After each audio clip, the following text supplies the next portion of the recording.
리비히의 법칙이라는 게 있다. 뭔지 모르지만 작은 따옴표에 단어 뜻 설명해 줄 것 같으니까 네모지. 식물이 성장하는 데 필요한 필수 영양소 가운데 성장을 좌우하는 것은 넘치는 요소가 아니라 가장 부족한 요소다. 라는 이론이다.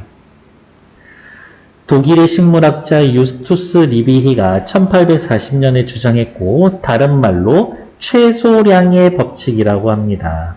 최소량은 지켜주세요. 그게 지켜지지 않으면 그것 때문에 문제가 생깁니다.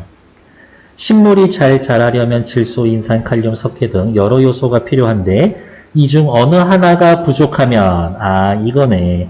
다른 게 아무리 많아도 소용이 없다.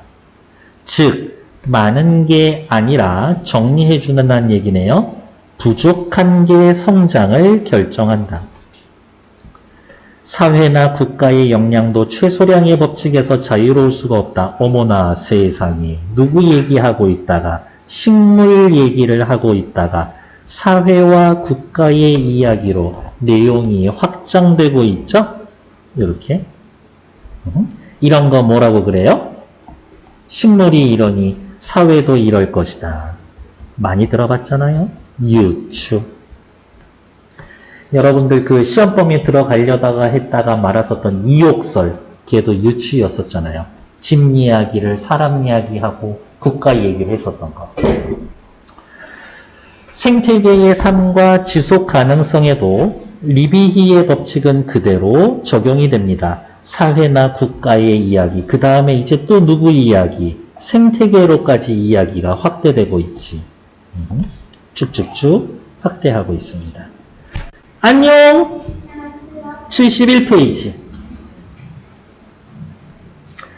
우리가 살아가는 생태계의 지속 가능성은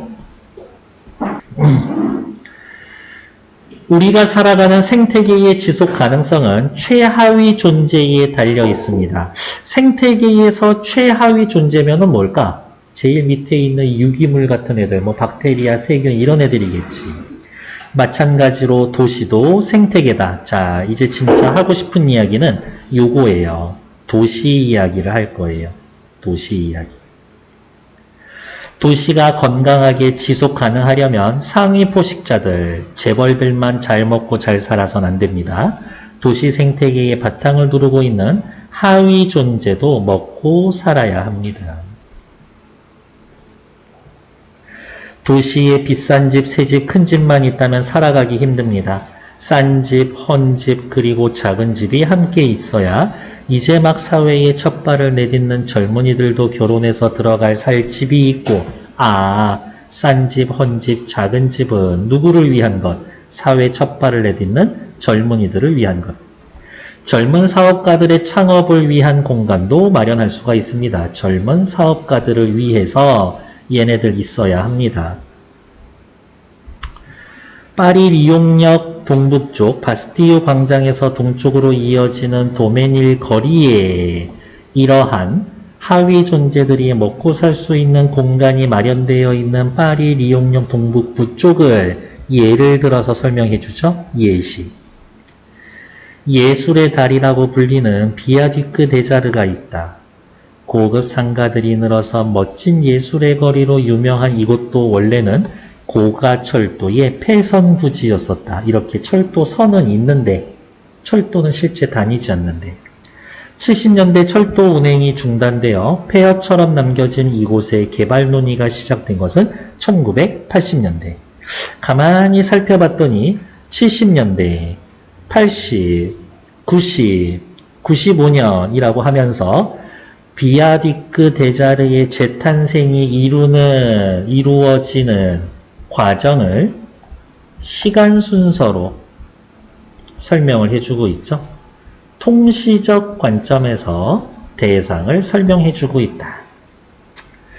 70년대에 철도 운항이 중단되어 폐허처럼 남은 곳에 개발 논의가 시작된 건 80년대. 파리시와 지역 주민들이 개발 방향에 대해 오랜 논의를 거듭한 끝에 90년대 파리 시의회는 대단하지 않아? 저기 어떻게 했을까를 10년 동안 토론을 하는 거야. 어디가 있어? 비아디크 재개발에 관한 결정을 내리게 됩니다. 그래서 옛날에 막 부동산 시끄러울 때 옛날 다큐멘터리를 봤었던 게 기억이 나는데, 독일 같은 경우에는 저 지역을 재개발해야겠다라고 하면 있는 사람들을 쫓아내지를 않아. 스스로 나갈 때까지 기다려. 그러면서 매 2주마다 공청회 같은 걸 하는 거야. 어떻게 해드릴게요. 어떻게 할 겁니다.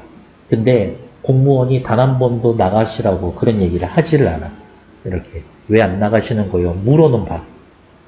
그러면 언제 그게 개발이 되냐면 거기에 떠나지 않던 사람들이 자연사할 때까지.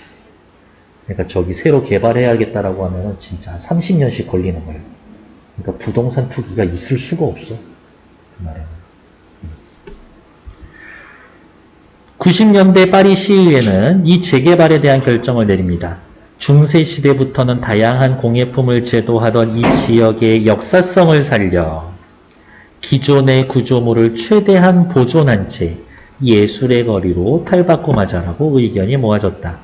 그 결과 95년 공사를 시작해서 1년 만에 재탄생이 이루어졌습니다. 미국의 도시학자 제인 스콥스가 강조한 도시의 생명력은 전문가의 견해를 인용하고 있죠. 도시의 생명력과 다양성은 우리가 살고 있는 도시도 생태계와 같으니 물건 다루듯 하지 말고 도시 생태계를 깊이 이해해야 한다는 의미입니다. 도시는 생명력이 있고 다양합니다. 도시 생태계를 깊이 이해해야 합니다. 라는 의도로 도시에는 생명력이 있어요 라고 얘기해. 바꿔 말하면 낡은 집이나 바꿔 말하면 다른 말로 이야기하면 재진술 혹은 자세히 풀어서 해줍니다. 상술 혹은 부연이라고 해도 괜찮아요. 내용 전개 방식. 낡은 집이나 오래된 건물을 무조건 철거하지 말고 잘 살려서 오래 쓰라는 이야기일 것이도 하다. 미국의 도시도 유럽의 도시도 요즘 공통적인 트렌드는 되살리기다. 최근 트렌드는 되살리기다. 오래된 건물, 오래된 장소, 산업시대의 유산을 지혜롭게 고치고 새롭게 기능을 담아 되살려내고 있다. 강화도에만 가도 엄청 그 유명한 진짜 커피숍 있는데 그거 그냥 공장이거든. 공장이 어마어마하게 큰데 거기가 다 그냥 카페야. 미국의 도시학자 도노반 리케만은 역시 인용, 역사 보존의 경제학이라는 책에서 역사 보존이 매우 경제적인 활동임을 실증적으로 증명해 보았다. 역사 보존은 결국 경제적 가치를 생산해내는 활동이다. 경제적 활동이다. 경제적인 가치를 만들어낸다. 창출하는 활동이다. 오래된 건물을 고쳐 쓰는 활동이 새로운 건물을 짓거나 컴퓨터 자동차 생산하는 것보다 훨씬 더 경제적이다라는 것을 실증적으로 증명해 보였다. 데이터로 입증을 했다. 똑같은 뜻이네요. 생각의 전환을 촉구했다. 생각의 전환을 촉구했다. 무엇보다 단순한 개발보다 보존이 더 좋다. 도시의 낡고 오래된 것을 기막히게 되살린 최고의 반전 사례는 슬로베니아의 수도 류블라냐에 있는 호스텔 첼리치를 꼽을 수가 있다. 예시. 구체적 사례 제시해도 됩니다. 감옥이었던 건물을 호텔로 개조한 아주 흥미로운 건물입니다. 여기에서의 포인트는 요거네요. 개조. 91년 슬로베니아가 독립을 선언한 뒤 군인들이 물러난 이곳에서 가난한 예술가들이 하나둘 모여 살았는데 그 때문에 군부대 시설을 철거하려는 류블리아냐시 당국과 갈등을 겪어야 했습니다. 수도 전기 끊었는데도 끝까지 버티고 메텔코바 네트워크라는 이름으로 똘똘 뭉친 이들 예술가, 시민운동가, 대학생들까지 나서서 결국엔 철거 계획이 철회가 되었습니다. 그 덕분에 감옥과 군부대 시설은 청년들을 위한 문화공간과 호텔로 바뀌는 기적 같은 일이 나타났었지. 지금은 전 세계인들에게 사랑받는 명소가 되었습니다. 그래서 이미 우리나라 같은 경우에도 제주도에 벌써 더 이상 옛날 건물이 없어. 공장이 다 사갔대. 오래된 건물과 장소를 없애고 새로 짓는 것은 어렵지 않다. 누구나 할 수 있다. 하지만 아무나 할 수 없는 진짜 어려운 것은 오래된 것을 되살리는 일이다. 그것이 진정한 건축이고 참된 도시 설계다. 지혜와 사랑하는 마음, 섬세한 손길이 있어야 가능하다. 그러니 여러분들 아무나 할 수 없는 어려운 일을 하기 위해 지혜와 사랑과 섬세한 손길을 모아주세요. 무작정적인 개발에 반대해 주세요. 이런 거겠지. 뒤에 나와 있는 문제 어렵지는 않을 겁니다. 13번 윗글의 서술 방식에 대한 설명. 1. 구체적인 사례 엄청 있었죠. 유추 있었어요. 뭐 식물 이야기가 결국엔 도시 이야기로 갔으니까 네, 식물 이야기로 시작을 해서 도시 생태계로 넘어갔죠. 특정 이론을 제시한 후 그 개념을 설명하고 있습니다. 나쁘지 않죠? 대조적인 상황을 제시해서 그 차이점? 딱히 대조적인 게 아니라 이 글쓴이가 생각하는 올바른 방향의 도시 개발에 대해 얘기해 주지 반대되는 얘기는 없었네요. 전문가의 견해를 인용합니다. 신뢰도를 높이고 있습니다. 자신의 주장의 타당성을 높여주고 있습니다. 마을 살리기 대책을 세우려고 합니다. 이에 대한 의견으로 적절하지 않은 것은 땡땡 마을에선 젊은 사람들이 도시로 빠져나가며 빈집이 늘어나고 있다. 오랜 전통을 자랑하던 한옥촌의 한옥도 사람이 살지 않으면서 황량해지고 초창기에 마을을 형성하면서 마을 중앙에 지어진 집들은 이제 너무 낡아 낮에도 가기 꺼려질 정도로 을씨년스럽더라고 한다.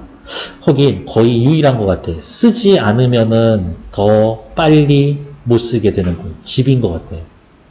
그렇지 않나? 보통 물건은 쓸수록 오래 못 쓰잖아. 맞아요. 근데 집은 사람이 살면서 써야 돼. 그러다 보니 마을을 지나가던 기차도 몇 년 전부터 운행을 하지 않고 기차역만 빈 기찻길을 지니고 있다. 이를 개선하기 위해 마을 사람과 도시 건물 재생 전문가들이 마을 살리기 대책을 만드는데 어떻게 마을을 살릴까? 쓸만한 집들을 다 밀어버리고 새로운 집을 짓는 게 아니라 수리를 하자. 예술가나 창업을 원하는 사람에게 저렴하게 임대해주자. 괜찮네. 낡은 집을 없애고, 아니 없애지 말자니까? 누구나 이용할 수 있는 공동체육관? 아니요. 없애면 안 돼. 2번 틀리지. 기차역의 대합실을 마을의 역사를 기록해 놓은 박물관으로 만들어서 보존하자. 더 이상 기차가 다니지 않는 걸 뭐로 만들까? 기찻길을 일단 따라서, 이 말은 기찻길 살려둔다는 얘기죠. 산책로 만들어 공원으로 조성하도록 합니다. 한옥은 그 형태를 유지하되 조금 튼튼하게 만들고 고쳐서 새로 지어서가 아니라 마을 카페로 운영하도록 합니다. 괜찮죠? 그래서 틀린 건 2번. 밑에 나와 있는 15번 기업 비아디크 데자르하고 니은에 나와 있는 호스텔 첼리치 만들어진 과정은 뭐 보시면 알겠고 여기에 담겨져 있는 공통적인 의의는 뭐예요? 사람이 쓰지 않는다고 뭐 단순하게 철거하지 않고 새로운 경제적 가치를 창출합니다.